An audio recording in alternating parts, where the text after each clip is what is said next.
Hello, hello, hello, and welcome to the Bridges and Beacons podcast. I'm your host, Kelly Meyerson, and today I have my friend Jason with me, and I'm so excited because we're going to have a conversation about wellness and not from like this ethereal sense of like, how do I get well and all this mystical information out there, but some real concrete, thoughtful approaches.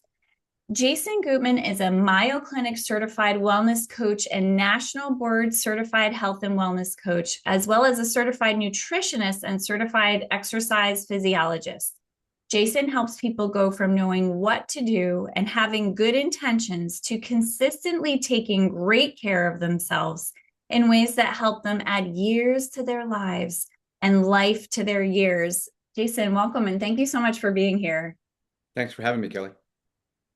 This topic is so big on my heart. As we were just speaking a little bit before we came into the conversation, I too, as an occupational therapist, I think because we look at life through such a holistic lens, I'm not looking at, my student has delayed fine motor skills. I'm looking at what is the implication? Are they having trouble feeding themselves? And really looking at the bigger picture of how we keep a human body alive and thriving, which is what your bio is talking about.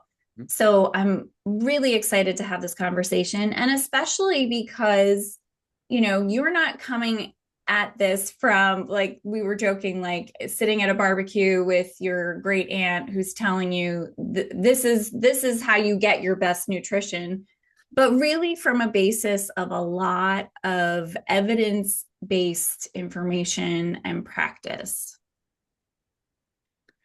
Well, yeah, it's wellness is an interesting uh, area. I guess wellness by itself isn't a profession or a field, uh, Mm-hmm.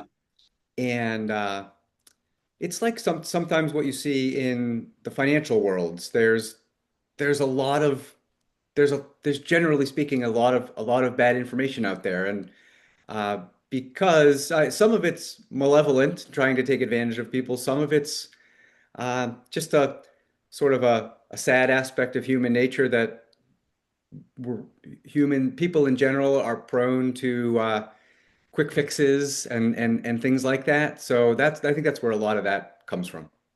Yeah. Oh my gosh, that's so true. And I also think that a lot of our health and wellness information is coming from media, right? And Mm. if you think about like commercials, like I grew up in the 80s and like all the commercials about drinking milk.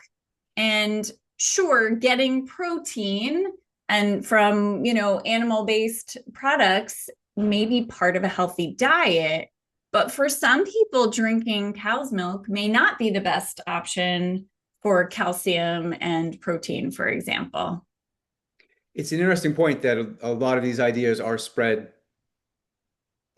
through the media, and there are different uh, incentives for the people spreading those messages. Yep. Yep. And yeah, something I think is very interesting when we consider that idea is it's very easy to look back and say this idea or that idea from the past that was so silly and so off the mark, or that the people who were spreading it had some malicious intents.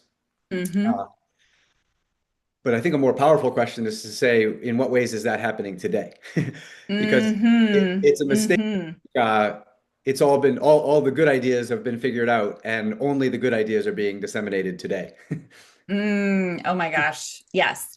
It immediately made me think of, certainly maybe some in the 80s, not to the same extent, but the promotion of smoking cigarettes as like a health benefit, that Mhm. was happening, decades before the 80s, but certainly it was still prevalent and filtering through at that time. Wasn't that long ago. I don't know that much about it. You probably know more with the work you do, but it seems like that was part of the introduction of vaping. There was a Mm-hmm. lot of messaging around. I don't know if it went so far as it being good for you, but there was a lot of messaging around it being significantly better for you than smoking. Right. And as the bubble is bursting on that messaging, it seems like that might turn out not turn out to be true. And at least, um, even if it's not, if vaping turns out to not be as harmful as smoking, it's turning out to be significantly harmful. Yes. I think that's so true. A lot of times the spin is like, well, at least this is better than that.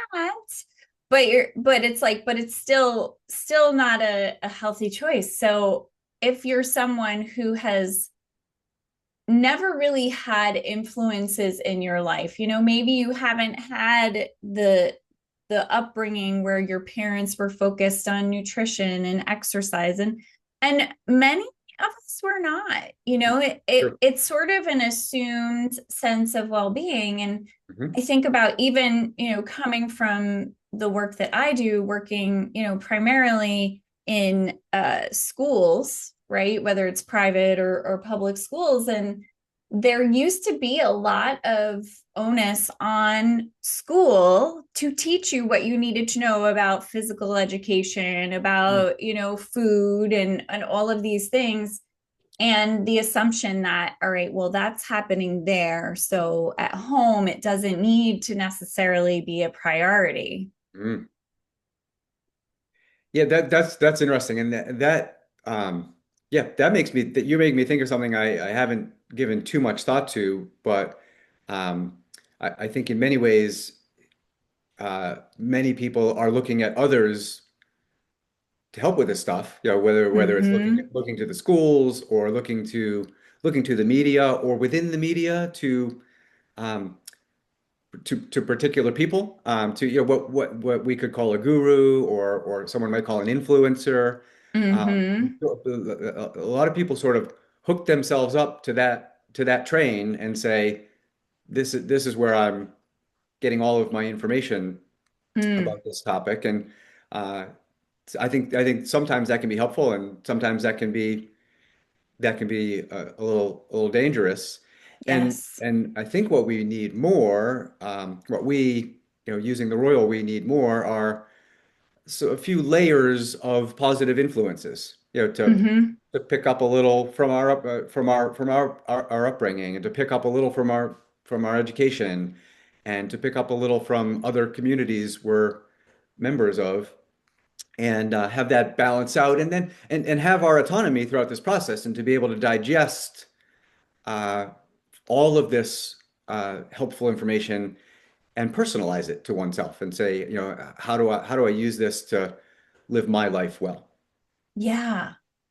So it makes me so curious, because I think you were dead on when you said something, and I'm paraphrasing earlier, about, you know, you have to think about who is providing these messages about what's healthy or good for you or not, and Hmm. how do they stand to benefit, from, so for example, if we're talking about cigarettes, who stands to benefit Hmm. from the Hmm. promotion of something and from people spending their money on tobacco?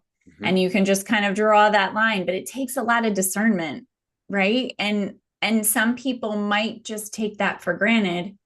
And it makes me think, where did this journey start for you, where you began to question whether, the information you had was right or not, and say, I need to know more? Because clearly from your bio, you've done many, many, many different pieces of the puzzle for overall health and well-being for a human body. It's a good observation and a good question, and I don't know the best way into answering it, but I'll start here because I think this is a good place to start, which is, having significant training in nutrition and exercise science, it would be easy to assume that I think that's the most important stuff. And Mm-hmm. it's definitely important stuff. And it's a big part of the work I do with my clients. But anyone who makes a significant dive into wellness, personally and or professionally, Mm-hmm. comes to see. very, very, very clearly that there's more to it than that. Uh, Mm-hmm. so that's where I ultimately ended up in the place of being a wellness coach, which essentially means helping people take great care of themselves. It basically, which one way I like to think of this is proactively meeting most of your needs most of the time. Uh, Mm-hmm. that's a neat orientation. To me, that's a practical way of using the pop culture term self-love. Uh-huh. Right? So, which I think gets diluted in some cases to mean different things like self-adoration or self thinking I'm the best, and in some way. And really, the way I think about it as using parenting as a good example. When a parent is being loving, what they're doing is helping their child proactively meet most of their needs most of the time. Uh, Mm-hmm. because what we know is when a person, child or adult, meets enough of their needs enough of the time, they experience the things we call happiness and health and wellness. uh, Mm-hmm. Happiness hyphen health could be thought of as wellness. The neat way to think about this is take a house plant. It has needs. If its needs are being met, it's perky. It's a perked up plant. It's well. Um, if you go away and you forget to water the plant, it wilts. If you're away long enough, it dies. We're not much more complicated than that. That's not actually true. We are more complicated than that in many ways, but we're not more complicated in the sense that we have needs, and when we meet them, when we do well, and when we don't meet them, we don't do well. So being a wellness coach is essentially about helping a person learn to better meet their needs. They're common ones, you know, nutritious food is a common need. Moving your body is a common need. That's often where a person starts their work with me. And I really like the idea that how you do one thing is how you do everything. That happens in the course of working with every single one of my clients. They can't Mm. eat better and exercise more and stop. They when they're getting better at meeting those needs, the meeting needs muscle is growing, and they can't ignore that they're not getting enough sleep. They can't Yep. ignore that there's a great deal of stress in their lives. They start to address those things too. Yes. I love that. And I'll say what you said about proactively meeting most of your needs most of the time. I think that's such a great bit of advice and a great little statement to give people because I think sometimes people don't begin their journey to being more well because they want to just do everything all at once and they want and like it's like you know I write goals and objectives as a therapist, so very rarely am I writing doing this at 100% of the time independently, no supports, like just like that for some is possible, but it's a very small fraction of people who can do that, Mhm. and most likely they're not the people that are coming to you for help. Mhm. And Mhm. Mhm. we could be someone who is exceptional at taking care of our body, but maybe their relationships are falling apart or, Mhm. so Mhm. I think this flexibility of Mhm. like, of course, it's going to come in and out. If we're aiming for 75, 80%, hey, that's better than 12%, you know? Mhm. Um, I really like that. And I like that you said that it's about self-love and self-love not in like adoring oneself and being like, oh, I'm so amazing. No, it's about that self-parenting. And it's so funny because you said the word parenting and I had in my head like parenting yourself, Mhm.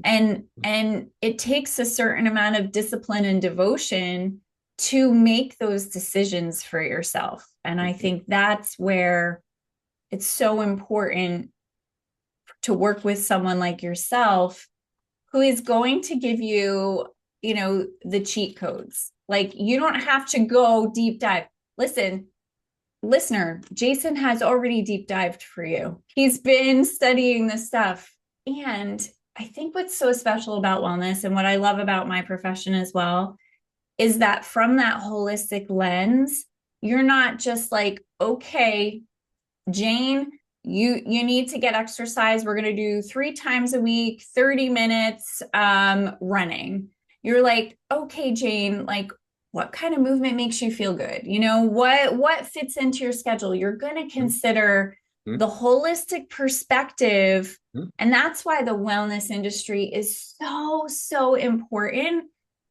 And I think it's also so, so important to find people like yourself, Jason, who are balancing, the factual information, that holistic perspective, um, and not trying to drive a financial engine. So, like you said, there are people in the wellness industry who are more influencers and who are providing advice, on a large scale that can be harmful. So I think this beginning piece of advice, most of the time, I've heard this said before, like we're just really complicated houseplants, right? You have to I've heard that water too. and it's like, I'm like, it's so perfect and it's so Mm. true. And I think the imagery really works. So what is one of the reasons why people don't start with someone like yourself who is an expert and a knowledgeable person in the wellness industry? What are the barriers to getting there? Well, I think one barrier to getting to working with a wellness coach is the idea that you should be able to do it by yourself. That's a Mm-hmm. very strong idea. Pick yourself up by the bootstraps is a way of saying it. Um, the idea that it makes you weak to need help with something. Uh, Mm-hmm. but I antidote that with a handful of analogies. One I like is um, if an adult was going to learn a second language, they could. These days, there are plenty of do-it-yourself opportunities for that. Books, apps, all kinds of things, right? Uh, Most people would resonate with the idea that if you hired a tutor for 6 weeks or maybe 6 months or however big this however whatever was warranted based on how big this project was for a given person, almost the way you said it, they know the pitfalls, they know the things that grease the wheels, they know the common challenges, they know what makes it go easier. And they know that not in general, only in general senses, but they know that in specific senses. They know that when someone is sitting across from them and they have a certain personality, they have a certain learning style. Um, they know how to teach to that learning style, something an app will never be able to do. Uh, it's one of the most heartening things about wellness coaching is that it essentially splits the difference between two ideas. The one idea being um, that you should be able to do this all by yourself, and the other idea being something like you're a helpless victim and our environment is so terrible that you have no chance of taking care of yourself. Now, there's some truth to both ends of those. No one's going to do it for you. So that's a level of truth on the one side. And our environment makes it very difficult to live well these days. Both of those things are true, but taking them to their extreme edges of um, there's no way you can do this, or you have to do it entirely. The only way to do this is to do it entirely by yourself. Those cause a lot of people problems. The middle path is something like I'll give you another parenting analogy, is like training wheels on a kid's bike. The idea is it would be cruel to expect a child to learn to ride a bike by falling down a lot and Mm-hmm. and all of the injuries that would come from that. It would also be cruel to keep the training wheels on the kid's bike until they were 35. Uh, Mm-hmm. so that is the spirit with which a wellness coaching arrangement is presented. Is it's silly to expect you to learn to know how to do this to learn how to do this all by yourself. So I'm here to help you learn how to do this. It's also silly to assume you can't do this without me and you're going to need me forever, sort of a codependent kind of thing. And you see that. You see Mm. people going to Weight Watchers forever. Mm-hmm. You see Mm-hmm. people unable to exercise unless the fitness trainer is standing next to them. They're not really learning eating practices or exercise practices that are autonomous and durable and they can do in different circumstances of life. They can do them under these very tight, somewhat codependent, they're dependent on these other people doing something for them in order to make them happen. But with something like uh, learning to ride a bike, the kid gets that feeling after a number of weeks that dad and mom or taught me how to do this, and now I can do it on my own. Uh, Mm-hmm. it's not that's not common in our culture. That there's sort of like allyship. There was sort of this with sort of a peer-to-peer level to it. So yes, there is the wellness coach and the client, and the wellness coach um, is the authority in the sense that they have a certain expertise about lifestyle improvement that the client doesn't. But we come from the perspective that the client is the expert in their own life, and my expertise is to help them discover their own expertise, so to speak. So I can tell by your nodding that that makes sense. It so resonates. Yeah, I know. You can't see because the listener can't see or the viewer if you're watching on YouTube, and I'm like my head is bobbing up and down this whole time. I'm like a bobblehead today because it's resonating so much, Jason. But I love that you just said that the client is the expert in their own life. And I feel such a kinship in terms of like being an occupational therapist. And really my goal is not to see a child for the rest of their life for OT or even to continue working on the same thing year after year after year. Like you can only do that with me.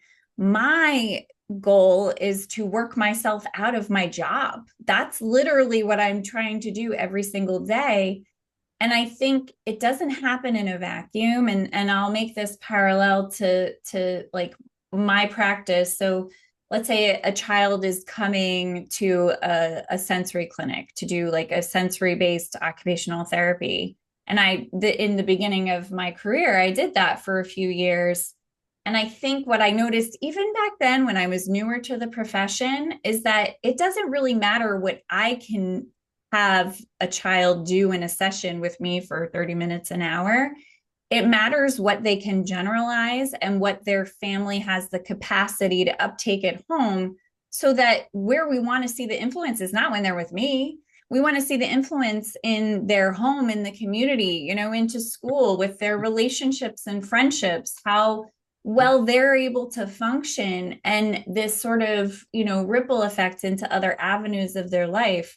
So I realized even then there is a bit of a gap if the expectation is that what we do together is where the magic happens. It's really not. It's what gets carried over. And I love the training wheels example. Like we're not going to keep those training wheels on forever. We need to let people have their agency, right? And to be able to do it on their own the best they can most of the time. Yeah. Mhm. Neat, neat. Yeah, there's an article that I think the last line of the article is health is what happens between doctor's visits. And it's a Mm. powerful, it's a powerful message that, of course, it's not saying that uh, that medical help isn't important. It's incredibly important, and we're spending most of our lives outside medical facilities, and so services that help people learn how to live well in their real lives yeah, are essential and something that haven't been a big part of the past and something that are definitely emerging. And I have to say, I love that we're talking about the allyship and the teaching and the learning as opposed to talking about nutrition and exercise, which I could talk about all day long. Um, basically because it's most people know some good fundamentals about things like that. And it's it's what the missing piece, the missing piece of the puzzle is is people learning that there are ways to work smarter, not harder. There are ways to get good help, and um, and that ultimately people can learn to live better, and that does do so much to foster wellness. Absolutely. Absolutely. I was thinking too earlier, you know, you were talking about some of the barriers, and one of them being you should be able to do this yourself, Mm, and how much people feel shame for not being able to figure it out on their own, or mm, having these patterns with, I think in particular with nutrition mm, and what we eat, mhm, and feeling like making it about them having some sort of moral deficit, or mhm, there's something about them that is just wrong, that mhm, they can't figure out and they can't do it. mhm, I think, for me, I mean, nutrition is an easy one for me. I think, because we were talking about before we started recording, one of my passions is helping people get better sleep. mhm, Because I recognize, again, in my career working with families in the school, and it's a little bit of a dodgy situation to be able to talk about sleep or things happening at home, because the regulation, they want you, we're just talking about school, but I would have parents come in to talk about how things are going, what supports can I give you for home. mhm, And like parent after parent would say, oh, the sleep is just terrible. And recognizing that here I am, I have help and support from an OT perspective on how you can get better sleep, mhm, and how your family can mhm, figure out to mhm, get better sleep. mhm, And there's such a limitation in terms of what I can say. But 9 times out of 10, all it really took was just let me look from an outside lens at what's happening. What does your schedule look like? And it becoming, oh, your child needs more of a wind down time. So we're gonna turn off any screens and devices 2 hours before. We're gonna lower the lights. We're gonna have quieter voices. mhm, We're gonna bring in some very calming music and a nice routine for bedtime that you keep consistent, mhm, and let's see where we land after that. So I think when you're stuck in this shame cycle, or mhm, this like I just can't do it, like this just isn't happening for me, it's really hard to envision a solution. So I think this is where people like yourself are so vital, because it's not really about, like you said, it's not the doctor's visits, and for some people it is also that it is not keeping up with that. mhm, But a lot of times it's those shame spirals that they're stuck in, and just feeling powerless when they really just need a little bit of information and some tweaks in their habits. mhm, mhm.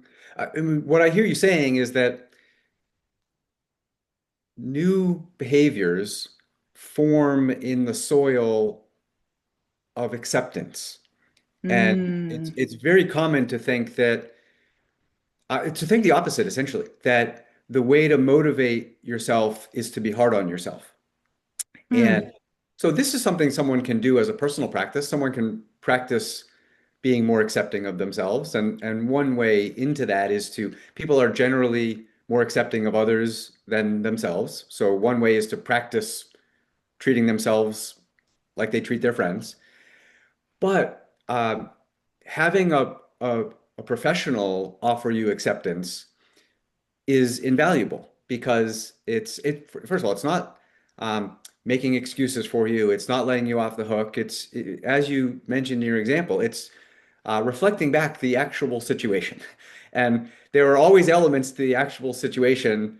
Almost all of the elements of the actual situation don't reveal an innate character flaw in the person who's struggling Mm, with this behavior. So just simply by reflecting the circumstances here, uh, if I have someone who's struggling with stress eating and uh, they've had a sick child for 6 weeks, mhm, we make that part of the conversation. Because what they're coming to the conversation is, I'm having those cookies because I'm a fill in the blank pejorative, right? mhm, mhm. Because they're sort of they're naming their character flaws, and uh, it's not my job to make excuses for my clients. It's my job to help them make the lifestyle improvements they want to make. But that only happens in a place of honesty in all directions. So we need to be honest about it's it's harder to stay away from junk food cravings when you haven't been getting good sleep because you've been caring for a sick child for 6 weeks. So let's talk about that. And let's not stop there. Let's then say, what could you do while you're continuing to take care of your sick child that would help you continue to help them while taking, I know you'll appreciate this, 5 or 10% better care of yourself. It doesn't need to go from you need to be the superhero parent and the superhero in improving your eating habits. Um, and for people listening, that does not mean accepting low standards or mediocrity, because 10% turns into another 10%, turns into another 10% eventually in good time. We have to learn, I think that you'll appreciate this as an occupational therapist, you have to learn arithmetic before algebra, before trigonometry, before calculus. And what people are often trying to do with things like eating habits and exercise habits is say, on Monday, I'm going to be a master of calculus. And and Yeah. that's a problem. We don't learn that way. Yes. I think, oh my gosh, I never have I ever written down so many one-liners, Jason, but you have such a really great way of putting things together. So yeah, I'm like furiously scribbling over here. Not an innate character flaw was one that I wrote down. And then new behaviors um form in the soil of acceptance. Is that something you just came up with on the fly?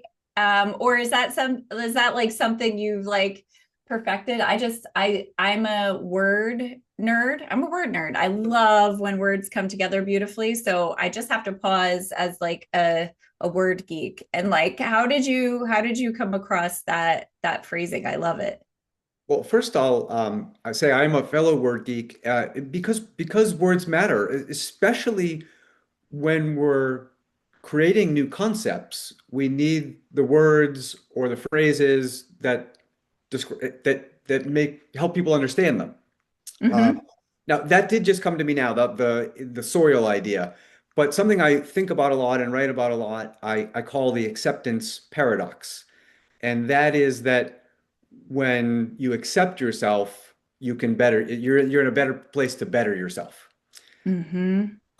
I think many people listening will say, I've never heard it said that way, but that makes sense. Here's a way it makes sense. If someone had a boss that's always pointing out their mistakes, it's not that motivating. If someone's had a boss who's always catching them doing things well, that's very motivating. Um, if it's outside of bosses, it can be a parent, this can be a mentor of any kind, um, that they see the best in you on your good days and your bad days. That kind of relating often makes a person feel like they can run through a brick wall. Like Mm-hmm. if they believe in me that much, um, I can do anything. And a big part of that is acceptance. It's the opposite of expecting someone to be perfect. Acceptance it simply means like embracing humanity or something like that, right? It's that we make mistakes, that we're works in progress. Um, And people don't expect that when they come to working on their eating habits and exercise habits. I think by the time someone comes to me or many wellness coaches, they are expecting that. They've been shown that that's something they'll get in that kind of a professional relationship. Um, but typically, what they're expecting is something more like when what they're expecting from pop culture is something more like the food police and the boot camp instructor, sort of to be sort of yelled at or Mm-hmm. and scolded, um, and certainly and not accepted, right? To be to have your slips magnified, amplified, and I hope it was clear in some, one of my previous answers. I'm never pretending that people aren't making mistakes. I let people talk about their their slips, but only in the larger context of the things they're also doing well. So it's the truth, the whole truth, and nothing but the truth. And Mm. the whole truth is never that the last 2 weeks you haven't done anything good because of your immense innate character flaws. And that's Yeah. often how a person is orienting themselves in a process like this. Yeah. It makes me realize how much of focusing on your health and well-being is really driven by your sense of self. That is incredibly well said. It's at the bottom of my work with every single one of my clients. And in each arrangement, it's talked about differently. Some One of my clients will come in on the first session and they're saying, I know I need to learn to love myself. Someone's coming in on the first session and a statement like that would absolutely make them cringe. That's not Mm-hmm. their orientation. They don't use words like that. They don't think like that. And they might make tremendous lifestyle improvements and still not use words like that or think like that. And that's what, but whether they use words like that or think like that, they're learning to do that. They're Mm-hmm. learning to take it back. They're learning to proactively meet more of their needs more of the time. They are this is another phrase I like. They're coming into better harmony with themselves. Mm-hmm. Um, and that I'm so heartened that has become that it's been a major part of our conversation because to use a phrase, it's where the magic happens. People learn to eat better not because they get better nutrition information. People learn to exercise, uh, learn to be more consistent with exercise, not because they get good exercise information, but because they come into harmony with themselves in some way. This is the way to sort of connect the house plant analogy can be sort of biological if you leave it there, but the catalyst between that makes it so someone knows what their needs are and starts to meet some of them, starts to meet more of them over time. The catalyst to that is something like self-love, harmony with oneself, or however words one would. You're doing something on your behalf, um, and that is not Mm-hmm. an that is not some that's not a mechanical opportunity. That is an emotional opportunity, and it does contain love in it in some fashion. Yeah. Oh, I love that so much. I think that's really the idea of coming into better harmony with yourself. And Mm. that's it. And it really, I think it simplifies it, but not in an oversimplifying way, but in like very often that's going to be where the work needs to happen and where the magic happens, and it's not, I love how you said that too. It's not the mechanical piece of like knowing how to take care of a plant. It's a little bit more refined than that. There's a little more that's happening. And as an occupational therapist, three of my driving values are holistic, humanistic, and developmental. And so, when I'm working with a child, or even if I'm working with an adult and helping them, those are always the lenses I'm going through: holistic, humanistic, developmental. There's a Well, bigger picture. We're all human, and being human means, one, there's a function, there's the structure and function of our bodies and how we function best. Mhm. But there's also this sense of like there are a lot of influencing factors in our lives, and you gave the description of a parent who's been dealing with a sick child, and especially, oh my gosh, I work with families with children with multiple disabilities and needs, and their health and well-being is often so deprioritized, Mm. and where is it that they get, this is what I wonder sometimes, where is it that they get that like filling of their own cup? Mhm. How do they find that, and how do they even, because so many times the challenges are so great, and the amount of commitment and time that they can feel like I don't even have time for that. And I Mhm. think that too can be a challenge. And if you're a listener and you can't relate to that, having aging parents, or a spouse or someone in your life that's going through cancer treatment, when those factors happen in your life, it's not a moral failing that you can't also keep up with your exercise and well-being. And certainly um, there are people who can, and gosh, I applaud them. but but at the same time, for the majority of us, Mhm. we're going to struggle, because that is a natural experience as a human, to only have so much capacity. And Mhm. unless we're actively building our capacity, our sustainability, we're not going to get there. And the idea that we're doing this independently is, I think, a foregone conclusion. Like that Mhm. is just not, it's not effective, it's not working. And Mhm. it's really counterproductive when people are beating themselves up because they can't just figure it out.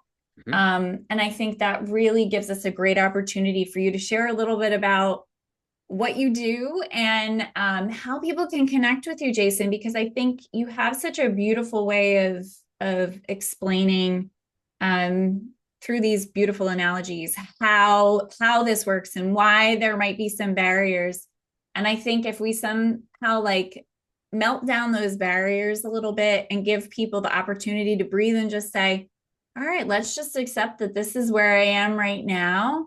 And then it's almost like, okay, and then we've all addressed the elephant in the room. We've all, put a little bit of love on our hearts from that place. Mhm. How people can start to make changes that are actually going to stick, not be a temporary change in lifestyle. I think the first thing I'd like to offer is if people go to my website, and I'll share that in a moment, they can find a special report I wrote uh, titled How to Form Self-Care Habits That Truly Stick. And what they'll get from that is uh, more of the mechanics of what we're talking about. We talked a good amount about how being in an allyship with a wellness coach can help a person make lifestyle improvements. In that special report, people will get um, more information about how to work some of the change process. They'll get some good practical change psychology.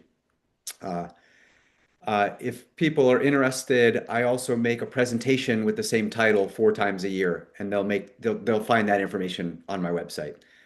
So I should say that the name of my business is Puvema, Puvema, and my website address is simply puvema.com.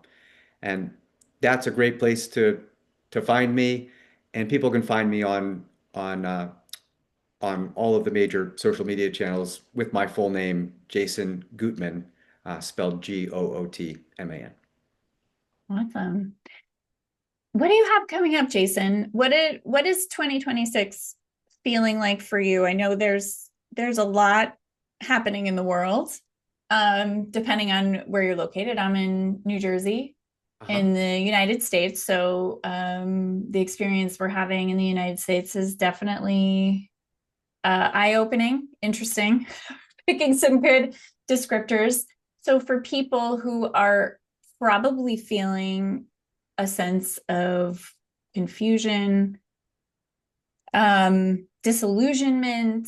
Hmm. And I think in those times, at least I can say for my own historical patterns, before I really put a lot of time into myself, that's like, well, I'm giving up the exercise and the diet because the world is going someplace, and why bother? So what Uh-huh. is your antithesis to that, and how in 2026 can people prioritize their health and well-being? I think there are two ideas resonate with me when I'm thinking about your question. One is more of an old-fashioned idea, meaning it's been around a while, and it's usually said something like charity starts at home. And so that would be if you're concerned about our larger world, continue to be concerned about our larger world and take care of yourself, take care of your friends, take care of your relatives, take care of your customers or your clients, because that's tactile. You can feel the impact you're having immediately, whereas the larger world stuff can feel no, because it is out of the control of any of us as individuals. But so I would say, take care of your proximal environment. Tend to your proximal environment as well as you can. I think that will be grounding. I think that's grounding for a lot of people. The second idea is a newer idea. You hear people use I think the phrase is touch grass. And I like that because a lot of our engagement in our larger world these days is through the internet. And it can feel abstract, and it can help to literally put your feet in the grass or put your feet. I'm lucky to live on the coast when it's warm enough to put my feet in the sand or put my feet in the ocean. But use that phrase figuratively too. I mean, regular exercise is a good way to quote unquote touch grass in the sense that you get in your body, you get back into your body. You're breathing hard, your muscles are getting tired, you're sweating, and there's something about those in your body experiences that can be very grounding as well. But oh my gosh, I think that's like a whole, I mean, just take that piece of it. And I mean, that could be a lot for people to go on. And where can people follow you, Jason, if they want to pick up more of your wisdom and find the best ways to connect and to be able to, they can absolutely go to your website, and we'll make sure to put that in the show notes. But any place else on, social media, any place you want people to connect with you? No, my website and social media in general are great, but a few highlights would be I mentioned the special reports on my website. In addition to the one I mentioned, there are six other ones that get into some cool topics. Um, One is how to permanently overcome yo-yo dieting. One is how to permanently overcome emotional eating. So we sort of touched on we teased those topics a little, so people who, if they hear those terms and say, "Oh, that's something I could use some help with," they'll find that. I love to write. I mean, it's hard to be a word lover and not love to write. So I write and publish a new article once a month. So there's a good bank now on my website. Probably I'd have to count. It's been a little while since I've counted, but at least more than 3 dozen. Uh, so if someone is, we're gonna get caught in rabbit holes from time to time. Why not get into a rabbit hole that's relatively nourishing? Because people can expect writing that's in line with this conversation. Oh, I love that. I think that's great. Yes, and we definitely, there are many, many rabbit holes, and of course, with the advent of the internet, the rabbit holes are just pervasive. They're every place. I mean, you really, and I think yes, filling your head with some positivity. I think maybe that's like a good third, Well, way to challenge, sort of the narrative. Like I love what you said about like care for your proximal environment, the people in it, your home, touch grass, get out in nature, exercise, get into your body, and then that advice, like put the positive things in your mind, because our minds are so good at thinking and spinning. and that idea that nature abhors a vacuum. So if you're not putting something nourishing into your mind, something else is going to find its way into your mind. And so, uh, sort of can't have a neutral mind. So feed it well, right? Yeah. I did want to mention another something someone could find valuable that's very bite size is Monday through Friday on LinkedIn. I do a poll, and it's in the form of essentially a reflection question.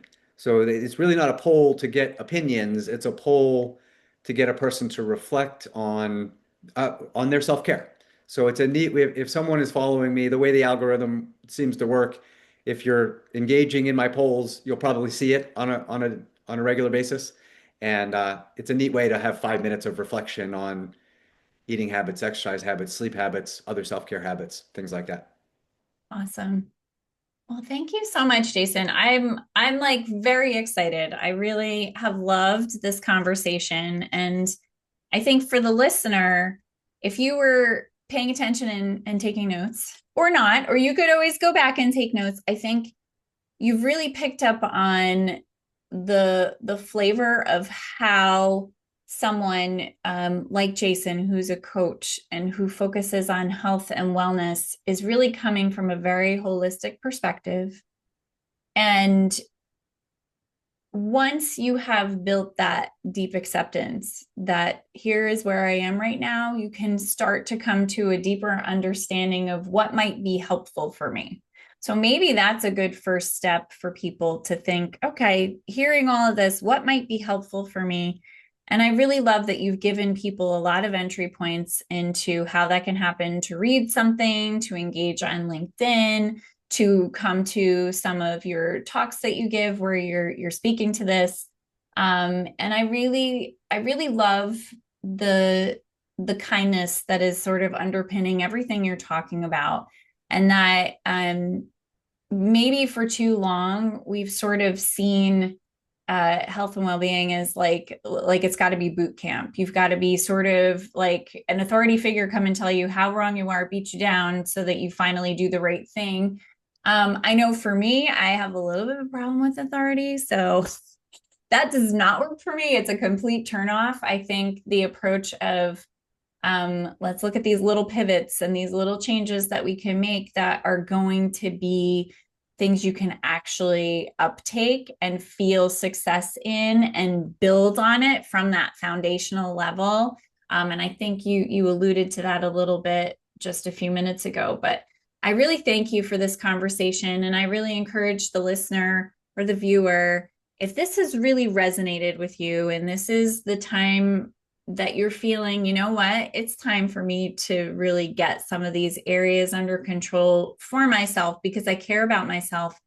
And part of the way I look at things is that if we want to make a difference in the world, and I hear that in what you're talking about too, Jason, not just about I'm going to coach people and help client by client, but really just changing the whole environment of health and well-being and what that looks like, that the way that we can be helpful in the world is to really take care of ourselves and start with our home environments and our family systems and our communities and kind of branch out from there.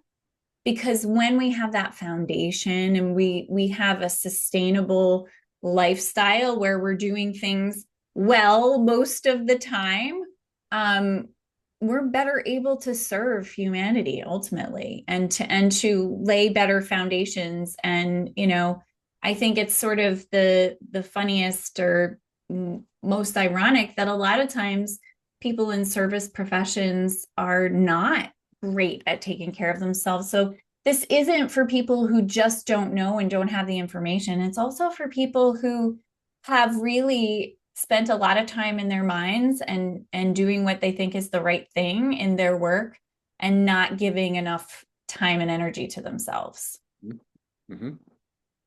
Yeah, I see you nodding. Yeah, You're like, yep. that's all incredibly well said, and I'm also very thankful for the conversation we had, and I'll echo that idea that I think it's I mentioned when we were talking before we were officially talking that wellness coaching is an emerging allied medical profession, and that it's probably going to take a generation before it's what we might consider established. And part of what the profession is very good at is teaching this new orientation, this orientation rooted in acceptance, compassion, and kindness. And I will say, not only because it feels good, but because it works. um, uh, and so the more people hear conversations like ours, I think it helps not only any individuals that'll help, but it does help to change our culture um, at a neat root level that is deeper than um, changing the food systems and changing our environments so they're more conducive to moving our bodies. Those are important too. Uh, but we've been able to sort of dissect out this component of our culture, which is um, almost um, a dysfunctional individualism, and as it relates to making the kinds of lifestyle improvements we're talking about. And I'll add that the antidote to that isn't only wellness coaches. And it isn't only wellness professionals. This also speaks to family environments and school environments and community environments of all kinds. And but yes, if anyone takes away from today that you're gonna love this. It's exceptionally corny. Um, but in some of my writing and in some of my PowerPoint slides, I have the saying, "Wellness starts with we." So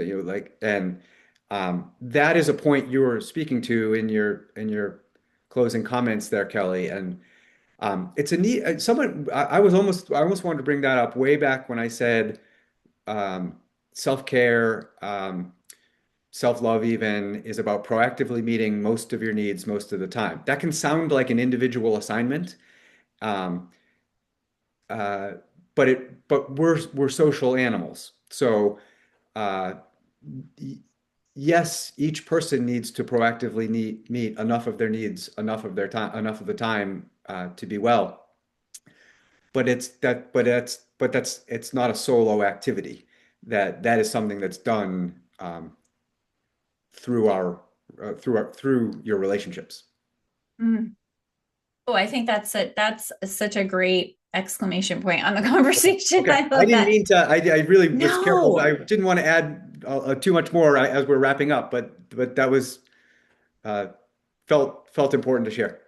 I feel like it's a very valid and vital point. I think what you said, dysfunctional individualism, and that the resolution of that and the revolution is not just the wellness, wellness coaching in its own. It's addressing systems, it's addressing environments, home, school, everywhere. And that I was very much exercising my head up and down, and wellness starts with we. I love a corny phrase, so that is very much appreciated by me personally.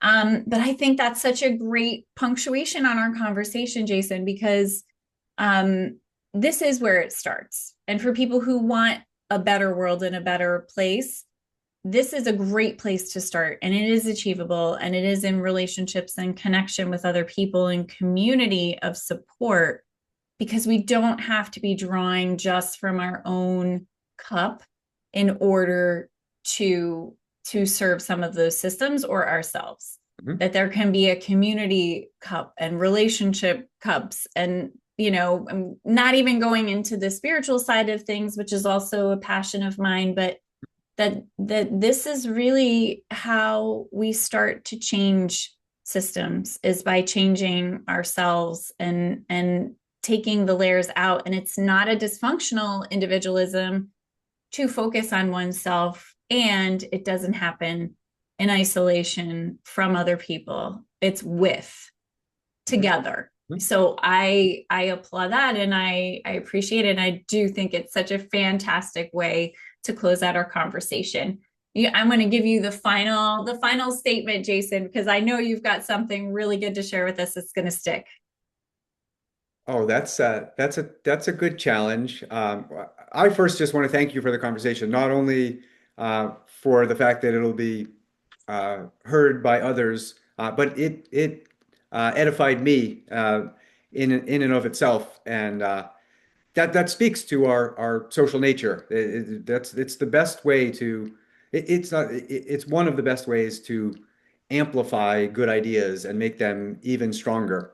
So I'm feeling like this is a good note to end on. I'm confident that both you and I are going to walk away today and do even better things in our work.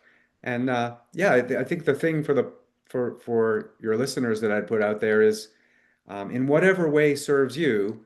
Um, try doing something a little better over the next week or so and lean into some of the ideas that Kelly and I talked about and see if they're helpful for you.